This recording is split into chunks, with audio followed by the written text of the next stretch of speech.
پہاڑی واز کی سیریز کے ایک اور سبق کے ساتھ میں ماریہ زہیب آپ سب کو خوش آمدید کہتی ہوں۔ آج کے سبق کا عنوان ہے صلح کے خادم۔ بائبل مقدس بیان کرتی ہے کہ خدا مزید ان کے گناہوں کا حساب نہ رکھتے ہوئے یسوع المسیح میں دنیا کے ساتھ دوبارہ صلح کروا رہا ہے۔ یہ واقعی خوشخبری کی بات ہے۔ ذرا ٹھہریے، ایک اور بات بھی ہے، وہ یہ کہ خدا نے شاگردوں کو صلح کے خادم ہونے کے لیے بلایا۔ اس کا کیا مطلب ہے؟ صلح کے خادم ہونے سے کیا مراد ہے؟ غور سے سنیے گا، ہمارے استاد آج کے سبق میں ان ساری باتوں کی وضاحت کریں گے۔ تو چلیے شروع کرتے ہیں آج کے سبق کو، دعوت دیتے ہیں اپنے استاد کو اور مل کر سیکھتے ہیں آج کا سبق۔ خداوند یسوع کے نام میں آپ سب کو سلام عرض کرتا ہوں۔ میں ہوں آپ کا خادم آصف نسیم۔ اس پروگرام میں ہم پہاڑی واز کے متعلق سیکھ رہے ہیں، اور یہ وہ تعلیم ہے جو خداوند مسیح نے اپنے شاگردوں کو پہاڑ پر دی، اور انہوں نے اپنے شاگردوں کو الگ کیا تاکہ وہ انہیں آئندہ خدمت کے لیے تیار کر سکیں۔ اب تک گزشتہ پروگرامز میں ہم مسیح کی تعلیم کے متعلق جو کچھ ہم نے بات کی ہے وہ متی رسول کی معرفت لکھی گئی انجیل اس کے 5ویں باب سے، کیونکہ 5واں، 6واں اور 7واں باب یہ 3 ابواب ہیں جو کہ مسیح کی تعلیم کا دراصل نچوڑ ہیں، ساری تعلیمات کا، اور 5ویں باب سے مسیح کے پہاڑی واز کا آغاز ہوتا ہے۔ اور گزشتہ پروگرامز میں ہم ابتدائی 5ویں باب کی جو آیات ہیں ان کا مطالعہ ہم کر چکے ہیں آیت و آیت، اور ہم بات کر رہے تھے کہ مسیح نے اپنی تعلیم کا آغاز جو ہے وہ 8 رویوں سے کیا ہے، جنہیں آج کلیسیا مبارک بادیاں کہتی ہے، اور ان 8 رویوں میں 6 رویے ایسے ہیں جن پر ہم پچھلے پروگرامز میں گفتگو کر چکے ہیں، اور بہت ساری باتیں ہم نے اس تعلق سے خدا کے کلام میں سے اور خدا کے پاک روح کی مدد سے سیکھیں اور ان پر گفتگو کی۔ آج ہم اسی گفتگو کو جاری رکھتے ہوئے متی رسول کی معرفت لکھی گئی انجیل اس کے 5ویں باب کی 8ویں اور 9ویں آیت سے ہم چند ایک باتیں سیکھیں گے۔ میں تلاوت کرنا چاہتا ہوں 8ویں آیت سے۔ لکھا ہے، مبارک ہیں وہ جو پاک دل ہیں کیونکہ وہ خدا کو دیکھیں گے۔ اور 9ویں آیت، مبارک ہیں وہ جو صلح کراتے ہیں کیونکہ وہ خدا کے بیٹے کہلائیں گے۔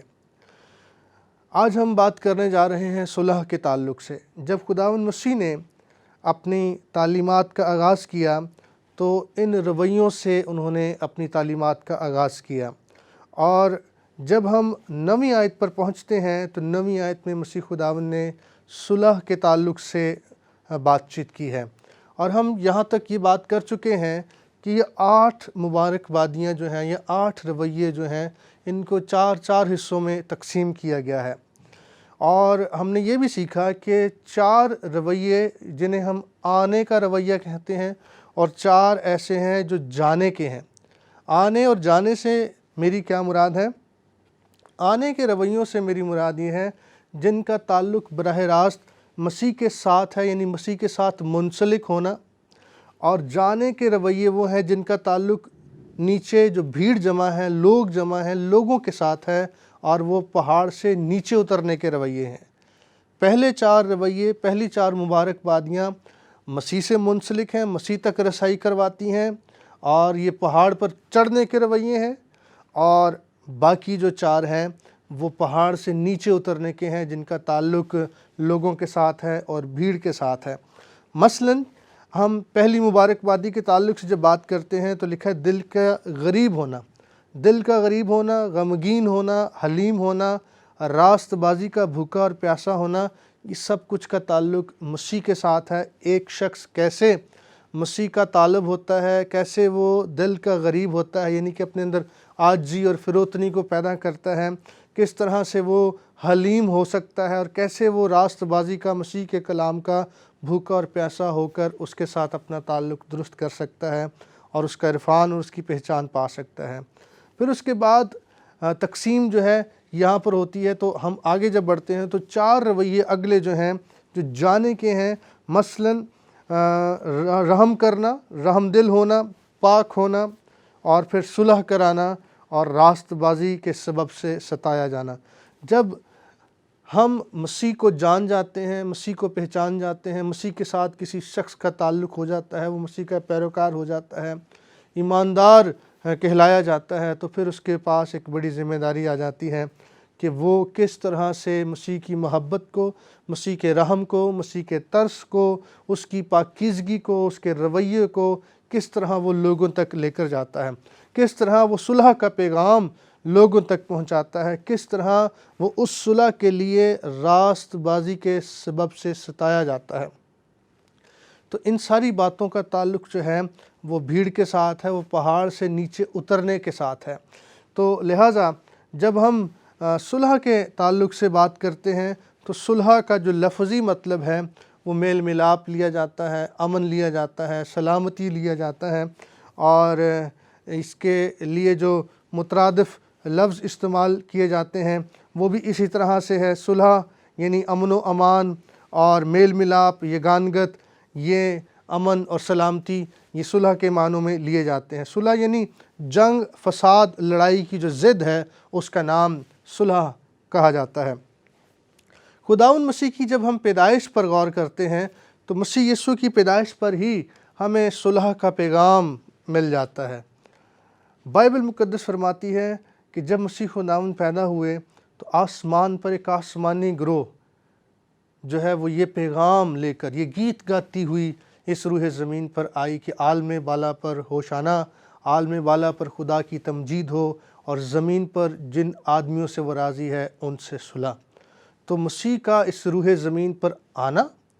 انسان کے لیے صلح کا باعث بنا،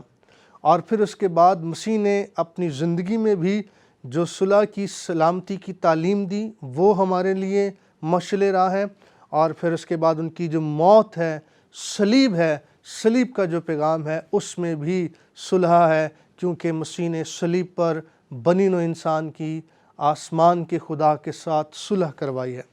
تو مسیح کی زندگی، مسیح دراصل صلح، امن اور سلامتی کا شہزادہ بن کر اس روح زمین پر آیا،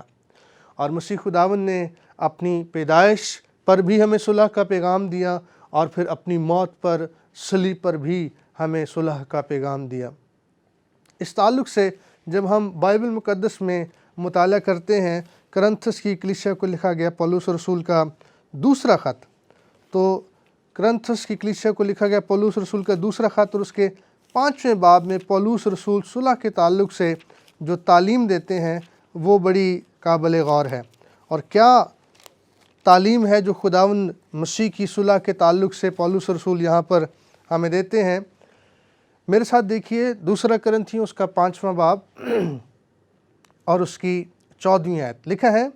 کیونکہ مسیح کی محبت ہم کو مجبور کر دیتی ہے، اس لیے کہ ہم یہ سمجھتے ہیں کہ جب ایک سب کے واسطے ہوا تو سب مر گئے، اور وہ اس لیے سب کے واسطے ہوا کہ جو جیتے ہیں وہ آگے کو اپنے لیے نہ جئیں بلکہ اس کے لیے جئیں جو ان کے واسطے ہوا اور پھر جی اٹھا۔ بس اب سے ہم کسی کو جسم کی حیثیت سے نہ پہچانیں گے، ہاں اگرچہ مسیح کو بھی جسم کی حیثیت سے جانا تھا مگر اب سے نہیں۔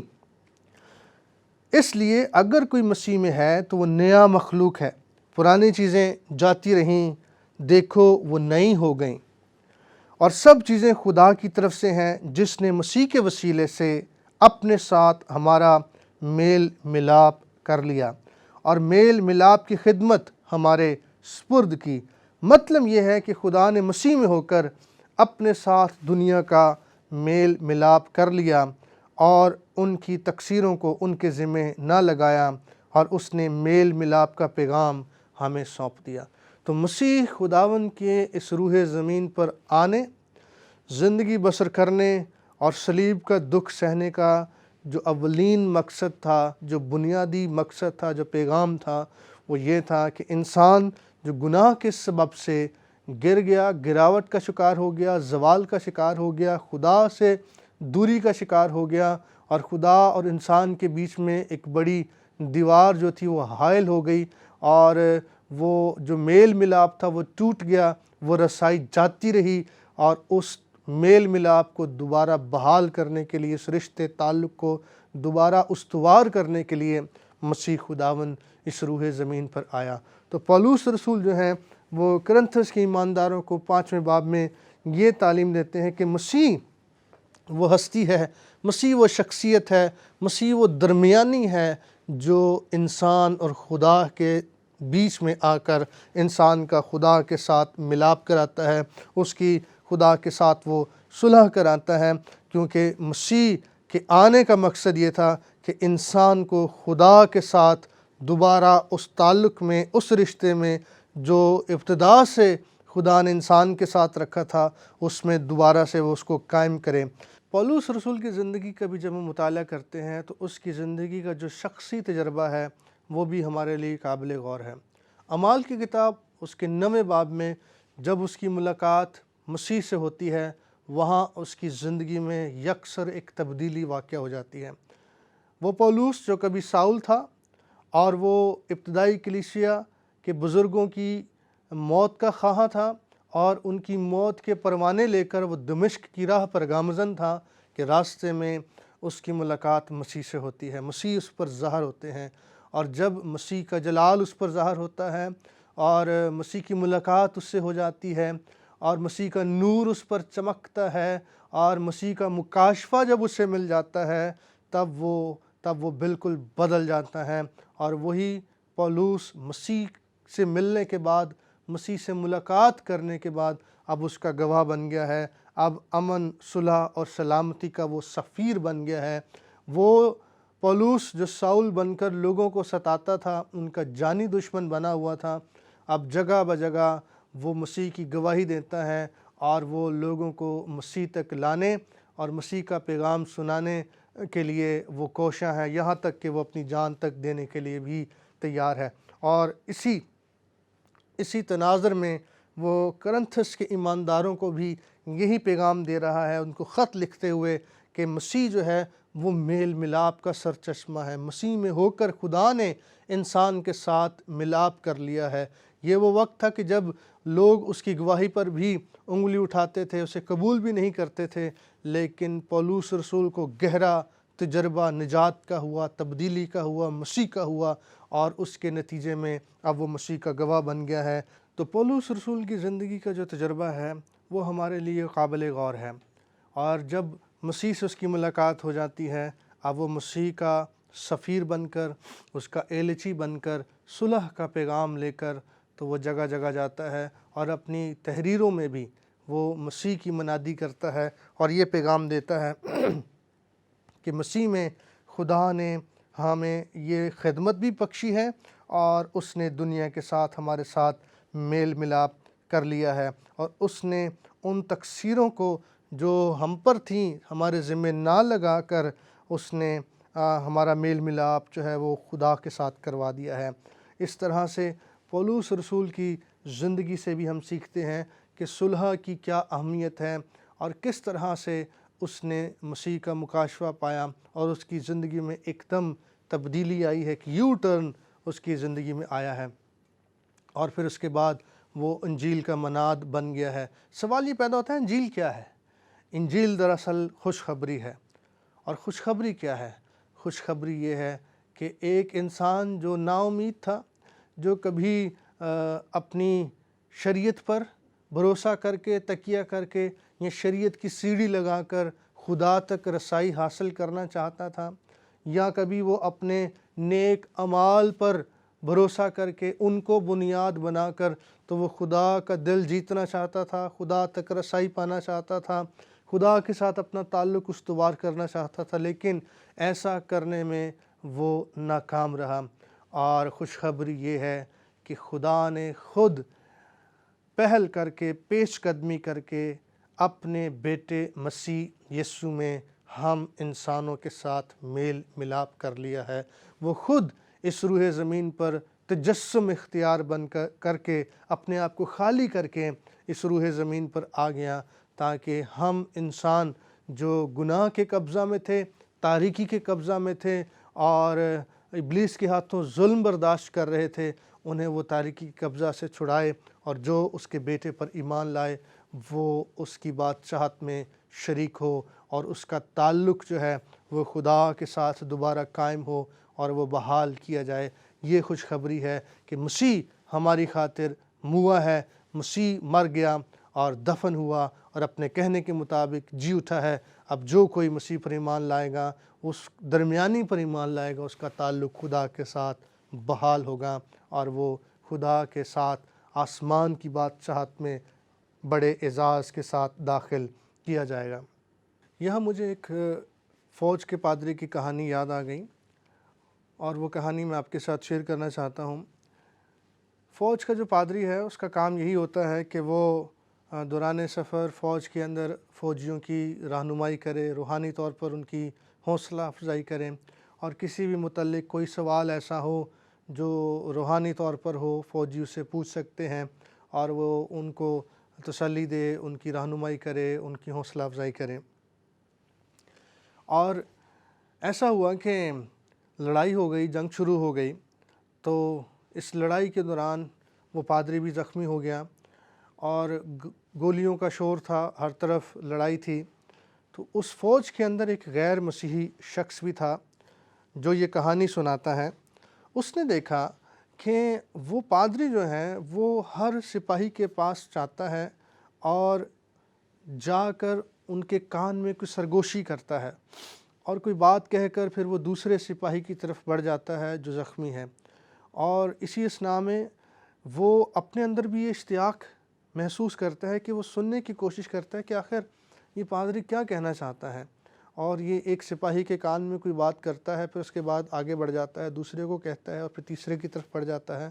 لہٰذا اس کے اندر بھی تجسس پیدا ہوا کہ میں وہ بات سن سکوں جو یہ ہر زخمی فوجی کے کان میں جا کر کہتا ہے۔ اسی اثناء میں اس پادری کو بھی، پہلے بھی وہ زخمی تھا، اس کو ایک اور گولی لگی اور وہ وہیں پر مر گیا، جس کے بعد اس غیر مسیحی فوجی کے دل میں یہ سوال پیدا ہوا کہ آخر وہ کیا بات تھی جو وہ ہر زخمی سپاہی کو کہنا چاہتا تھا اور کہتا تھا۔ آپ کے ذہن میں وہ کیا بات ہو سکتی ہے جو مرتے سپاہی کو ایک پادری کہہ سکتا ہے؟ یقیناً وہ انہیں صلح کا پیغام دیتا تھا۔ وہ مرنے سے پہلے انہیں یہی بتاتا تھا کہ اس سے پیشتر کہ تم مر جاؤ، ہلاک ہو جاؤ، اپنے گناہوں کے اقرار کر کے مسیح پر ایمان لاؤ اور اس کے ساتھ صلح کر لو تاکہ بڑے اعزاز کے ساتھ اس کی بادشاہت میں داخل کیے جاؤ۔ اس لیے میرے پاس اور آپ کے پاس جو پیغام ہے وہ صلح کا پیغام ہے، اور یہ صلح کی خدمت آسان نہیں ہے۔ صلح کی خدمت آسان نہیں ہے کیونکہ مختلف لڑائیوں میں، تنازعات میں، جھگڑوں میں، فساد میں جا کر دو اشخاص کے درمیان، خاندانوں کے درمیان، لوگوں کے درمیان کھڑے ہونا، درمیانی بننا، ان کی سننا، برداشت کرنا اور پھر ان کی صلح کرانا، اور اس دنیا کو، اس بھیڑ کو مسیح کا پیغام سنانا جو اس نفسا نفسی کے دور میں ہے، اور ہر شخص جو ہے وہ اپنی مصروفیات میں مصروف ہے، اور اس میں مسیح تک ان کی رسائی کروانا یہ آسان کام نہیں ہے۔ لیکن پولس رسول کہتا ہے کہ یہ خدمت ہمیں سونپی گئی ہے، اور اسی پیغام کو لے کر پولس رسول جو ہے وہ آگے بڑھتا ہے۔ صلح کے دو پہلو ہو سکتے ہیں، اور وہ دو پہلو کس طرح سے ہیں؟ اگر آپ صلیب کی طرف بھی دھیان کریں تو جو صلیب کا جو نشان ہے اس میں دو سطریں ہمیں دکھائی دیتی ہیں، دو ڈائمنشنز ہمیں دکھائی دیتی ہیں، ایک زمین سے لے کر آسمان کی طرف اور ایک دائیں سے بائیں اور۔ تو یہ دونوں جو ڈائمنشنز ہیں، دونوں سمتیں ہیں، یہ دو چیزوں کی طرف اشارہ کرتی ہیں۔ زمین سے مراد انسان، زمین پر بسنے والے لوگ، اور اس کا رخ جو آسمان کی طرف جاتا ہے اس سے مراد آسمان کا خدا۔ اور پھر اس کے بعد جو دائیں سے بائیں طرف یا بائیں سے دائیں طرف کی جو سمت ہے وہ ایک دوسرے کے ساتھ تعلق، انسان کے ساتھ تعلق کو بیان کرتی ہے۔ تو اس طرح سے صلح ہماری انسانوں کے ساتھ بھی اور خدا کے ساتھ بھی، یعنی دونوں طرح سے ہونا لازمی ہے۔ آپ کو یاد ہو کہ خداوند مسیح نے جب قربانی کے تعلق سے تعلیم دی، دعا کے تعلق سے تعلیم دی، تو انہوں نے یہ سکھایا کہ اگر تو قربانی گزرانتا ہو تو تجھے یاد آ جائے کہ تیرا بھائی تجھ سے ناراض ہے تو اپنی قربانی وہیں پر چھوڑ دے، پہلے جا کر اپنے بھائی کو راضی کر لے، اس سے صلح کر لے، کیونکہ تیری قربانی اس وقت تک قابل قبول نہ ہوگی، اس وقت تک منظور نہ ہوگی جب تک تو اپنے بھائی سے صلح نہ کر لے گا۔ تو اس طرح سے ہم سیکھتے ہیں کہ مسیح کی تعلیم بڑی بیلنس ہے، بڑی متوازن ہے، یعنی کہ انسان کے ساتھ صلح ہونا بڑا لازمی ہے۔ تو جب تک ہم ایک دوسرے کے ساتھ صلح نہیں کر لیتے ہیں تب تک ہماری رسائی جو ہے وہ آسمان کے خدا تک ممکن نہیں ہے۔ زمین سے آسمان تک جانے کے لیے بیچ میں ایک ڈائمنشن ہے جس میں سے ہو کر ہمیں آسمان کے خدا تک رسائی حاصل کرنی ہے۔ اس لیے اپنی قربانی وہیں چھوڑ دے، پہلے اپنے بھائی کو، اپنی بہن کو جا منا، اس کے بعد پھر تو آ کر اپنی قربانی گزارنا۔ اس طرح سے ہم سیکھتے ہیں کہ صلح کے دو پہلو یا دو ڈائمنشنز ہیں، اور ان دونوں پر مجھے اور آپ کو کام کرنے کی ضرورت ہے۔ اس سے پیشتر کہ ہم خدا تک رسائی پانے کی کوشش کریں، ہمیں ایک دوسرے کے ساتھ صلح کرنے کی ضرورت ہے۔ اور مسیح خداوند نے اپنے شاگردوں کو یہ دعا سکھائی۔ جب انہوں نے کہا کہ تو ہمیں دعا کرنا سکھا، تو مسیح خداوند نے انہیں یہ دعا سکھائی، کہو کہ جس طرح ہم ایک دوسرے کے قصور معاف کرتے ہیں، تو بھی اسی طرح ہمارے قصور ہمیں معاف کر۔ تو جب تک میں اور آپ ایک دوسرے کے قصور معاف کرنے کے لیے تیار نہیں ہیں، کیسے آسمانی باپ ہمارے قصور معاف کر سکتا ہے؟ تو پہلے ہمیں ایک دوسرے کے ساتھ صلح کرنے کی ضرورت ہے، تب ہی ہماری صلح خدا کے ساتھ، آسمان کے خدا کے ساتھ، اندیکھے خدا کے ساتھ ہو سکتی ہے۔ جب ہم ایک دوسرے کو جس کو ہم دیکھتے ہیں اس کے ساتھ صلح نہیں کر پاتے ہیں، تو اندیکھے خدا سے ہم کیسے صلح کر سکتے ہیں؟ تو لہٰذا پولس رسول کی یہ تعلیم ہے کہ ہمیں یہ میل ملاپ کا پیغام دیا گیا ہے، یہ خدمت ہمیں سونپی گئی ہے، اس لیے ہم نے اس خدمت کو ہم نے لے کر چلنا ہے، اور ہم نے مسیح کے ایلچی بن کر، اس کے سفیر بن کر جو ہے وہ ہم نے اس پیغام کو بہتوں تک پہنچانا ہے۔ تو مسیح خداوند جب یہ کہتے ہیں کہ مبارک ہیں وہ جو صلح کراتے ہیں، یعنی کہ صلح کرانے والے باعث برکت ہیں، بابرکت ہیں، اور وہ مبارک حالی کی حالت میں ہیں، ان کا اجر آگے مسیح نے بیان کیا ہے، اور ان کا اجر یہ ہے کہ وہ خدا کے بیٹے کہلائیں گے۔ یہ فرزندیت ہے، یہ بڑا استحقاق ہے، بڑے اعزاز کی بات ہے